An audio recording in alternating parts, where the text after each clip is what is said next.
bonjour à toutes et à tous. Je suis ravi d'être avec vous pour vous parler de ces destinations qui me passionnent depuis de nombreuses années et que j'ai eu la chance d'explorer ou d'accompagner de nombreux voyages, de nombreux voyageurs dans ces régions. Si vous avez des questions au cours de la présentation, je vous invite à les poser sur le chat et je reviendrai dessus à la fin de la présentation, parce que souvent ça m'arrive d'y répondre sans le vouloir au cours de la présentation. Donc voilà, n'hésitez pas en tout cas et j'aurai le plaisir d'y répondre à la fin. Alors, les croisières d'exploration, qu'on appelle aussi croisières d'expédition, qu'est-ce que c'est déjà?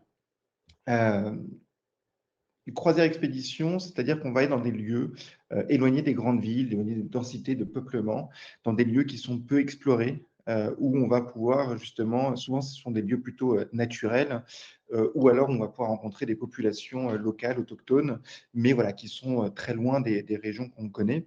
C'est aussi des lieux généralement où il y a peu de ports d'attache, donc les escales se font avant tout dans des fjords, se font dans des criques, au bord du fleuve, proche de villages, mais pas voilà, dans les grandes villes. On est vraiment dans de l'exploration. Ça veut dire aussi qu'on va être drivé un petit peu, en tout cas, sous les conditions météorologiques, c'est-à-dire que la météo va pouvoir faire éventuellement modifier l'itinéraire.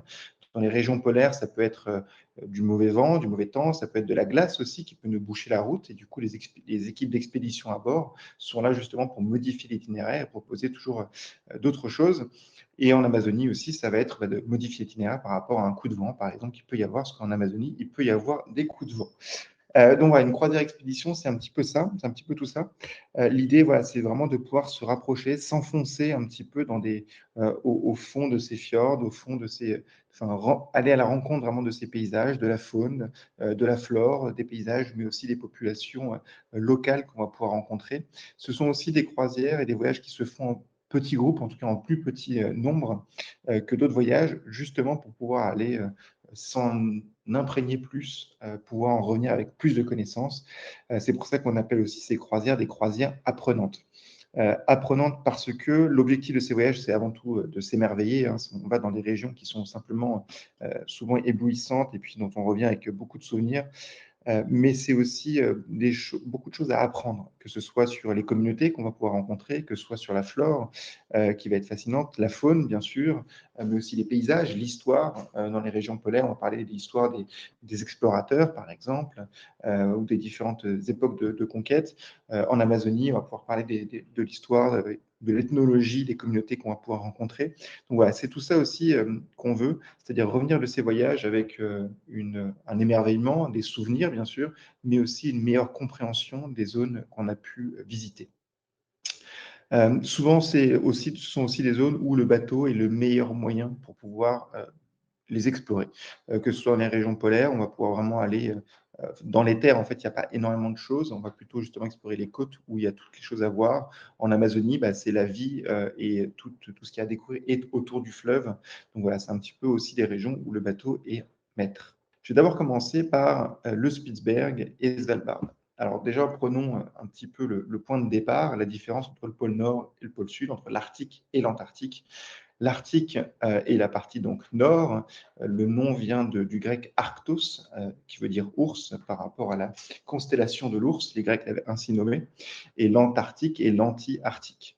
Euh, pour se faciliter les choses, hein, on retrouve l'ours polaire au nord et les manchots au sud.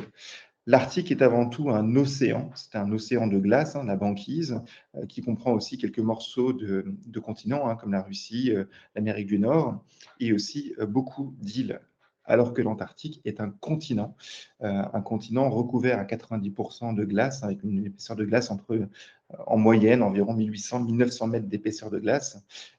Et voilà, donc c'est deux choses très différentes en termes de formation.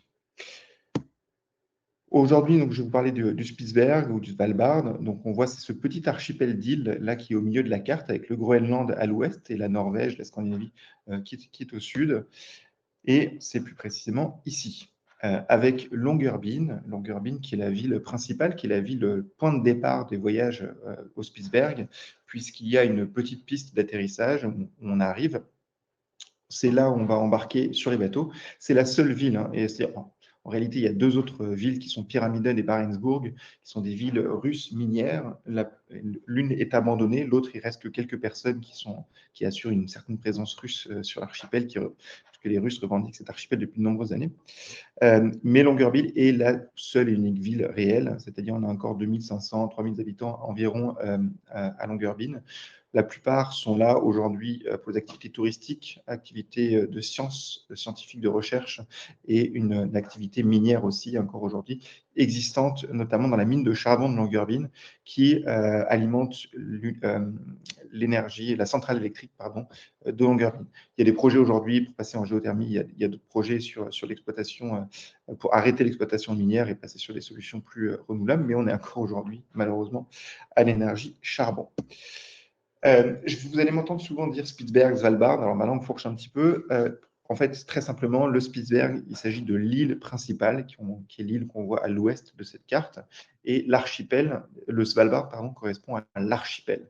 Donc, c'est vraiment l'ensemble des îles avec la terre du nord-est, la grande île au nord-est, les deux petites îles au sud du Spitsberg, hein, Paretsoya et Enjoya, et ensuite le Spitsberg avec son île principale à l'ouest, enfin, qui est l'île principale.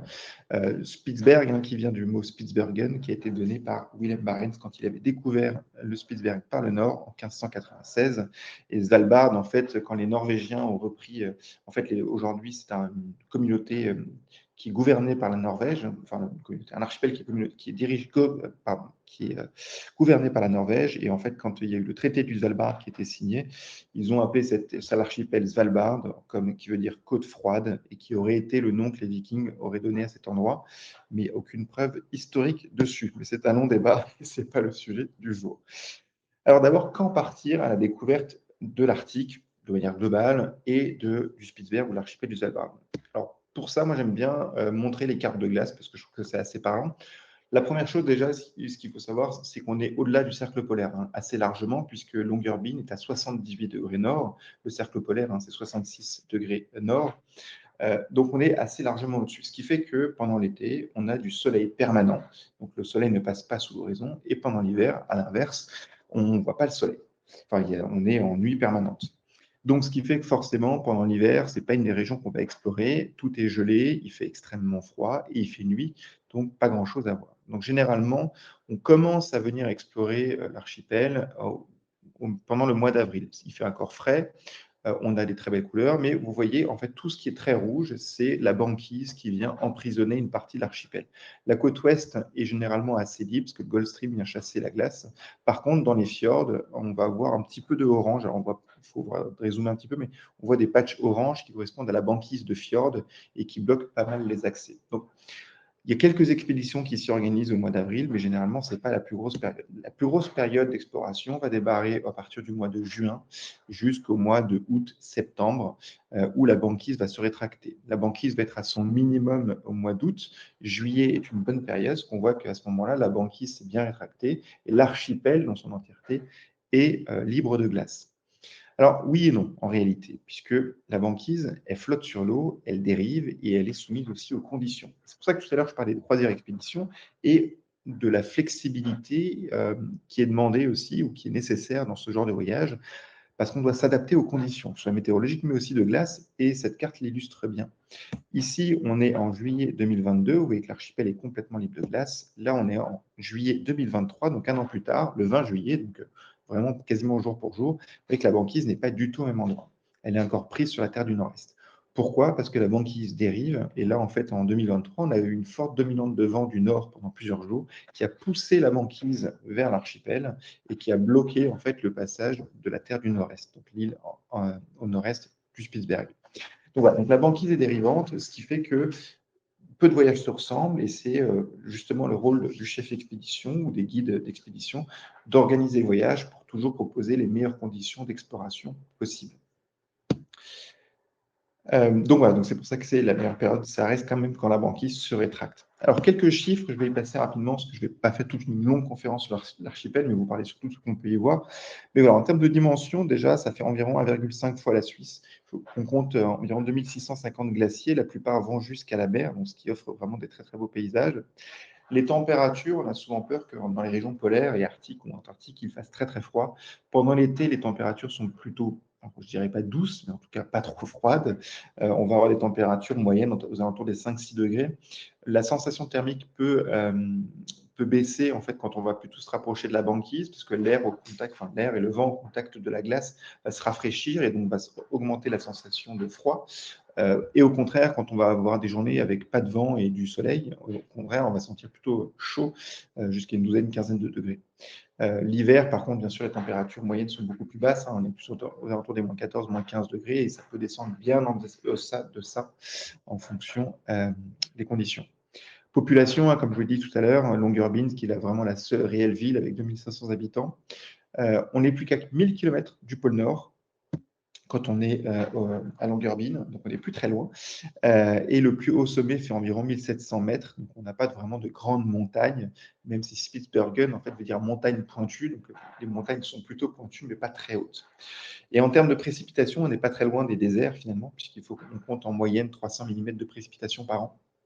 Donc c'est de très faibles précipitations, ce qui fait qu'on a généralement, pour ça que dans le fantasme de l'Arctique, on imagine des manteaux blancs un peu partout. La réalité, c'est qu'il va neiger un petit peu pendant l'hiver, et ensuite, dès qu'on va arriver en été, ça va fondre assez rapidement, parce que l'épaisseur de neige est assez faible. Alors, quelques mots sur l'histoire du Svalbard et du Spitsberg. Je vais passer rapidement dessus, parce que l'histoire est assez passionnante, mais il serait beaucoup trop long à raconter aujourd'hui. Donc, comme j'ai dit, découvert en 1587 par Willem Barents, un explorateur qui partait chercher le passage du Nord-Est à l'époque. Et qui a découvert, en fait, en revenant, totalement par hasard, l'archipel, en découvrant par le nord. Donc, et c'est comme ça qu'il a découvert les montagnes pointues du nord de l'archipel, et il l'a appelé Spitsbergen.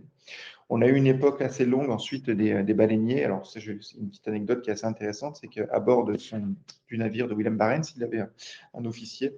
Et en fait, quand ils sont revenus, ils ont expliqué qu'ils ne pouvaient même pas mettre les chaloupes à l'eau dans les fjords du Spitsberg parce qu'il y avait trop de baleines, une véritable carpière. Et ce qui fait qu'à l'époque, c'était la grande époque des baleiniers. On chassait les baleines pour utiliser la graisse pour en faire de l'huile et éclairer les villes d'Europe, notamment, particulièrement faire du savon aussi, mais particulièrement pour l'éclairage. Et ce qui fait que pendant une centaine d'années, on a massacré les baleines, et il y a pas mal de vestiges encore des baleiniers au Spitsberg. Ensuite, on a beaucoup d'exploration scientifique, d'exploration d'exploration scientifique. On a eu l'époque des trappeurs, on a eu des explorateurs pour partir au pôle Nord, etc. Donc voilà, c'est un lieu où il s'est passé beaucoup de choses. C'est un lieu aussi où il y a eu pas mal d'épisodes qui sont passés autour de la Seconde Guerre mondiale, qu'on appelle la guerre météorologique dans ces régions. Donc voilà, aujourd'hui, l'activité principale de l'archipel reste le tourisme, la science et une très faible partie sur l'exploitation du charbon. Alors, quel type de paysage? Ce que je disais tout à l'heure, c'est qu'on imagine souvent l'Arctique comme tout blanc. En réalité, ce n'est pas vraiment le cas. On va avoir du blanc, mais on va aussi avoir ces couleurs assez différentes. En juin, on arrive au printemps et du coup, la neige fond et on va avoir certains endroits, en tout cas, une toundra qui va apparaître verte avec des fleurs, des patchs de fleurs, qui va offrir des paysages qu'on n'attend généralement pas dans les régions polaires. Je fais juste une parenthèse. En fait, l'archipel du Svalbard, de Spitsberg, ont vraiment un immense avantage qu'on appelle un endroit qui a un concentré polaire. C'est-à-dire qu'on va pouvoir avoir dans une région, sur une surface assez faible, seulement 1,5 fois la Suisse, un concentré de tous les paysages, de tous les types de paysages polaires, que ce soit de la toundra, que ce soit des déserts polaires, de la glace, des calottes de glace, des glaciers, etc. Et aussi une concentration de faune polaire. Et ça, tout ça dans un tout petit endroit finalement, et ce qui permet dans des voyages relativement courts de voir vraiment beaucoup de choses. Donc voilà, donc ça c'est vraiment le type de paysage qu'on va avoir dans ces régions. Donc de la toundra, on va avoir aussi ces déserts très arides, ou parfois seulement avec quelques petits patchs de toundra où viennent généralement manger, on peut croiser des rennes arctiques. Ces fameuses montagnes pointues avec quand même des patchs de neige, un petit peu de glace aussi parfois dessus, et aussi bien sûr des glaciers qui viennent se jeter au fond des fjords et qu'on va pouvoir aller observer, s'approcher à bord des zodiacs d'expédition pour mieux les voir et mieux les comprendre. Donc ça, c'est vraiment les paysages assez typiques de la région. D'autres paysages aussi, là on est sur la calotte de glace, donc je vous ai parlé tout à l'heure de la Terre du Nord-Est, cette île au nord-est du Spitsberg, et qui en fait, elle est recouverte d'une calotte de glace et qui vient se jeter sur un front de glace de 160 km de long Et c'est en fait ce qu'on appelle, alors ici c'est une petite partie qu'on appelle Brasvelbrine, qu'on va souvent visiter. Et en fait, vous voyez la différence entre les deux. Ici, on a un glacier avec ce qu'on appelle les séracs, hein, c'est ce côté un peu chaotique avec les arêtes un petit peu sur le dessus. Et en fait, le glacier en avançant va venir vêler, va venir lâcher ses icebergs. Là, il est posé sur la Terre. Et c'est pour ça aussi que, vu que le sol n'est pas régulier, en fait, il va se casser, se briser, se créer un peu ce chaos au-dessus. Alors que la calotte de glace, contrairement au glacier, en fait, flotte sur l'océan et va se casser au fur et à mesure, mais du coup, on a quelque chose de beaucoup plus droit. Et c'est aussi le type de paysage qu'on va pouvoir aller chercher. Ensuite, encore en juin, il est possible parfois d'avoir un peu de banquise de fjord. On le voit ici. Donc, c'est de la banquise, contrairement à la banquise pluriannuelle qui arrive par le nord, qui, elle, va dériver. C'est la grosse banquise. On va aussi avoir dans les fjords de la glace qui va se former pendant l'hiver. Donc, ce qu'on appelle la banquise de fjord, qui est généralement plus fine, mais qui peut être aussi propice à l'observation de faune et qui offre aussi de très, très jolis paysages.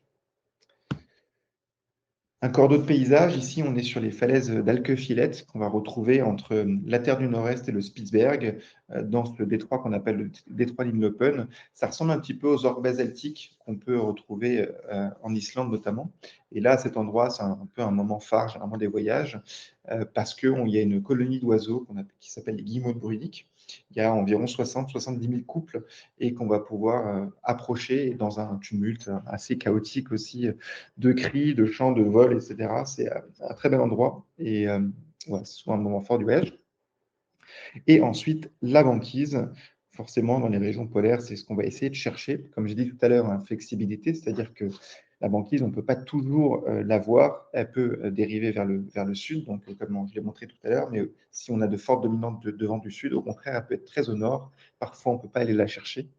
Mais si on peut, c'est toujours un moment qui est assez inoubliable, hein, de pouvoir naviguer dedans, de pouvoir observer cette glace à perte de vue qui flotte.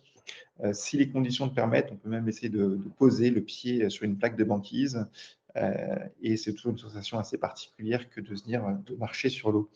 Pas oublier que la banquise, hein, bien sûr, c'est de la mer gelée, contrairement aux icebergs qui viennent des bassins glaciers et de la calotte, donc qui sont posés sur Terre. La faune, alors forcément, la faune emblématique, c'est l'ours polaire, l'ours blanc, hein, qui est l'emblème un petit peu de l'Arctique. Alors, c'est important de noter une chose, la législation a changé en 2024-2025 sur l'observation d'ours polaires. Auparavant, on pouvait s'approcher une cinquantaine de mètres en étant à la mer, hein, depuis le Zodiac, pas à terre, bien sûr. À terre, on ne veut pas le croiser. Si l'ours est observé à terre, quand on y est, on s'en va. Mais aujourd'hui, les législations ont changé et l'approche est entre 300 et 500 mètres, je crois. Donc, ça fait assez loin. Mais par contre, généralement, on va aussi essayer de s'en approcher, enfin de trouver des ours sur la banquise, parce que dans la banquise, c'est une législation qui est par rapport à la Norvège uniquement, donc seulement sur l'archipel du Svalbard, mais généralement, on va aller en chercher sur la banquise, et là où on peut les laisser soit s'approcher, soit nous approcher un petit peu, en respectant bien sûr, en faisant toujours très attention à son comportement. Mais voilà, il faut savoir que les ours aujourd'hui sont plus difficiles à observer aux Svalbard à cause de cette législation. Par contre, on sait qu'il y a de fortes chances d'en voir. Comme toujours, hein, dans la nature, on ne peut jamais rien garantir. On ne peut pas vous dire avec certitude on va voir des ours, parce qu'on n'est pas dans un zoo, on est dans une région naturelle. Mais en fait, comme je l'ai montré tout à l'heure, hein, sur la carte des glaces, la banquise vient enserrer une partie de l'archipel pendant l'hiver. Et en fait, en se retirant, on a des ours qui restent un peu prisonniers sur l'archipel pendant l'été. L'ours polaire chasse principalement l'hiver, il faut qu'il s'engraisse, il faut qu'il prenne du poids. Plus il sera gros, plus il aura de chance de passer l'été, qui pour lui est la période maigre.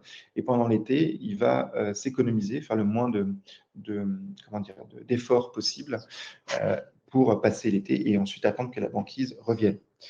Mais c'est pour ça aussi que ce qui fait que c'est une espèce qu'on arrive à observer assez bien aux Svalbard. Et sur la banquise aussi, bien sûr, qui est son univers et son terrain de chasse. Ensuite, le renard arctique, qui est une espèce qu'on arrive assez régulièrement à observer aussi. Généralement, on va l'observer sous les colonies d'oiseaux, puisqu'il vient chercher les oisillons ou les œufs. Généralement, il va chasser autour. Là, il a sa fourrure d'été, donc plutôt gris, marron. En juin, il y a des chances qu'on en voit avec une fourrure encore blanche ou avec des patchs, c'est-à-dire en train de muer, puisque pendant l'hiver, il a une fourrure blanche très touffue et il mue en fait justement entre avril et juin, où il va changer de fourrure. Toujours une observation assez furtive, mais qui est toujours assez intéressante. Parfois, si on a de la chance, on peut en voir jouer sur la plage. C'est une très belle observation. Les oiseaux aussi, pas mal d'espèces qu'on pourra observer. Je parlais des guillemots tout à l'heure, mais il y a aussi les macareux hein, qu'on connaît assez bien. Euh, Beaucoup aiment les observer, notamment en Islande, assez connus. Ensuite aussi des goélands, des mouettes tridactyles. Il y a des espèces plus rares, hein, comme les plongeons catmarins, notamment. Mais voilà, ça c'est, il y a beaucoup d'oiseaux observés, des oiseaux nicheurs, des grands oiseaux, des plus petits. Il y a plein de vie et ça c'est quand même aussi quelque chose d'assez génial. En juin, les oiseaux sont là, généralement les oiseaux nicheurs ont pondu. Euh, ils vont, les poussins vont éclore fin juin, début juillet. Donc il y a voilà, beaucoup d'observations à faire à ce moment-là. D'autres espèces, les morses. Morse, c'est aussi une espèce emblématique de l'Arctique qui est passée proche de la disparition. On en voit aujourd'hui de plus en plus aux Svalbard. Aujourd'hui, on sait où ils sont, c'est-à-dire qu'ils sont très grégaires. Ils reviennent chaque été aux mêmes endroits, donc on sait où les trouver. J'aime jamais garantir à 100%, mais les morses, on en verra, on en voit. Donc, c'est une espèce qui est toujours assez intéressante à voir. Donc, on va voir ce qu'on appelle les échoueries, c'est-à-dire ils s'entassent en fait sur les plages de sable, généralement comme ça. Ils se reposent avant de retourner chasser, pêcher. Ils vont comment dire, gratter le fond à la recherche de mollusques et de coquillages, qui est leur proie principale. Et voilà, donc on va pouvoir les observer. C'est toujours des observations assez intéressantes. Et c'est très bruyant. Et il y a aussi une petite odeur, je ne vous cache pas. Enfin, il y a aussi les rennes arctiques, le fameux renne du Svalbard, plutôt qu'une espèce spécifique de la région, qu'on va pouvoir observer assez facilement. Généralement, on les observe proches de la toundra qui viennent manger. Pareil que le renard, il change de fourrure entre l'hiver et l'été. On risque d'en voir avec des patchs blancs peut-être. Donc voilà, ça dépend un petit peu. D'autres espèces aussi, les baleines. Alors les baleines, il y a de chances d'en voir, notamment des baleines à bosse, des rorquals. Il y a des baleines plus rares, hein, comme les cachalots par exemple. Euh, c'est quelque chose d'assez aléatoire. D'une croisière à l'autre, ça peut changer. Une croisière, on peut ne pas en voir. La croisière suivante, on peut en voir une quinzaine. Voilà, c'est quelque chose d'assez aléatoire. Par contre, c'est quand même assez régulier, fréquent d'en voir au moins des souffles et parfois, plus rarement, d'avoir même des baleines qui passent à côté du bateau. D'autres espèces qu'on peut observer aussi, comme les belugas, mais qui sont des observations plus furtives. Mais voilà, c'est toujours pareil, c'est lié à des possibilités d'observation. Donc, ce voyage au Spitsberg-Svalbard se fait à bord du Nanook, Nanook qui veut d'ailleurs dire ours en inuit, donc en inuit, qui est un bateau, un yacht polaire de 12 places, qui a été rénové entièrement en 2023. Auparavant, c'était un supply ship, enfin, c'était un bateau de remorquage et de travail en fait en région polaire. Donc, il a une bonne classe glace, une classe 1B, c'est-à-dire qu'il peut se frayer un chemin dans les plaques de banquise sans danger, et ce qui nous permet, donc ce qui en fait un très bon bateau polaire. C'est un bateau aussi qui a une bonne vitesse de croisière, un 12 nœuds. Il est servi par 8 membres d'équipage, 53 mètres. C'est un bateau aussi qui est ce qu'on appelle walk-around, c'est-à-dire que vraiment on peut marcher tout autour du bateau. Il offre donc de nombreux points d'observation, ce qui est super agréable, notamment quand il y a une baleine, par exemple, qui tourne autour du bateau, ça nous permet de la suivre un petit peu justement en restant à bord. Voilà, c'est un très très bon bateau. Pour l'observation. À bord, vous êtes aussi avec deux guides polaires, deux guides d'expédition qui feront des conférences, qui vous emmènent à bord des Zodiacs, il y a deux Zodiacs, et qui vont justement organiser au jour le jour les sorties. Généralement, c'est 2 à 3 sorties par jour, une sortie le matin, une sortie l'après-midi, et parfois une sortie après le dîner ou avant le petit déjeuner. La nature nous offre des opportunités d'observation, donc il faut parfois sauter dessus. Et voilà, c'est ce qui fait un peu aussi ces voyages sont des voyages assez intenses en termes de découverte et d'exploration. Euh, donc voilà. À l'intérieur, donc, vous avez un grand salon d'observation qui est le lieu d'échange. C'est le lieu où on pourra échanger entre passagers, mais aussi avec les guides. C'est le lieu aussi des conférences. Le restaurant aussi, on y mange très bien à bord. Bon, la photo n'est pas dans l'ordre, mais là, c'est le pont avant du bateau. Donc, c'est assez bien aussi parce que c'est un pont ouvert, ce qui permet, justement pour l'observation, c'est assez génial aussi quand on est à la banquise, on surplombe la banquise, ce qui donne une sensation assez géniale aussi. Les cabines sont de bonne taille, hein, 12, 13, 14 mètres carrés, toutes orientées bien sûr vers l'extérieur avec des grands sabords, des grands hublots. Donc voilà, on est bien sûr, chaque cabine a aussi des, comment dire, des salles de bain privées, salles de douche privées. Et voilà, il y a aussi les cabines individuelles. Donc le voyage part depuis Longyearbyen, donc avec l'objectif en tout cas d'aller vers la terre du Nord-Est. On le voit un petit peu sur la carte. Mais encore une fois, l'itinéraire, il faut toujours le prendre avec des pincettes. On donne un itinéraire indicatif, mais les conditions météo et de glace et d'observation vont un peu driver tout ça.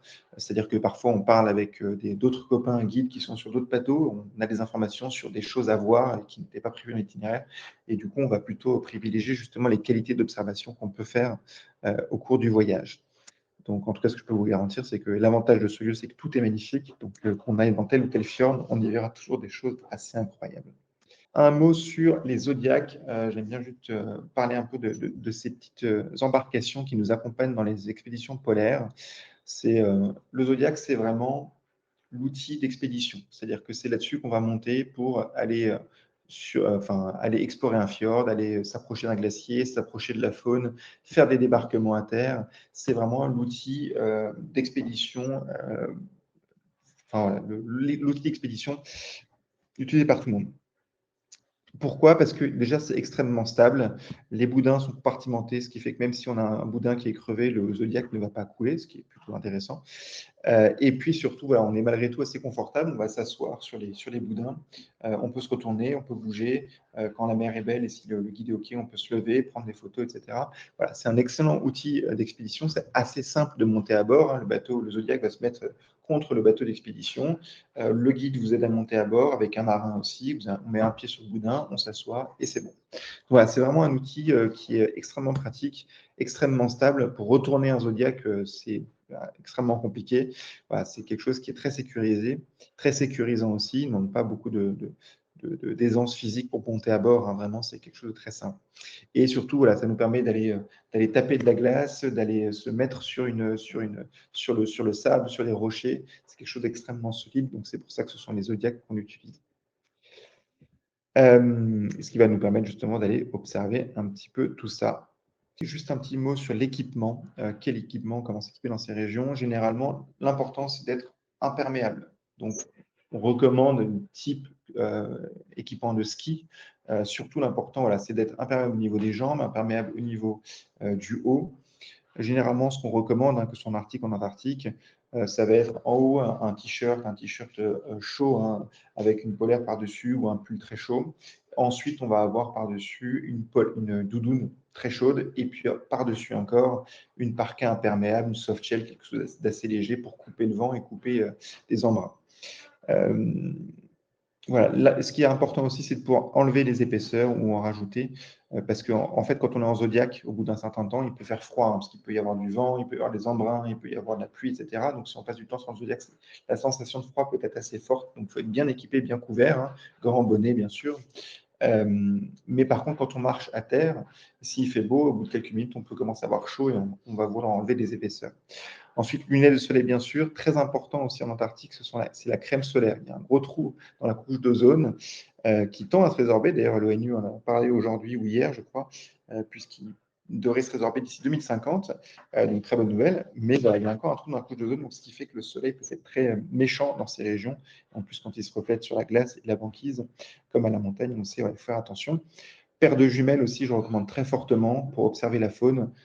C'est bien de prendre des photos, voilà. Mais les jumelles permettent aussi de profiter vraiment du moment. Donc voilà, je recommande fortement la paire de jumelles, que ce soit en région polaire ou en Amazonie. De toute façon, pour tous les voyages nature, je recommande toujours forcément une bonne paire de jumelles. Voilà un petit peu pour l'équipement. Donc voilà, j'espère ne pas avoir été trop long. En tout cas, merci de votre attention. Merci beaucoup. Au revoir.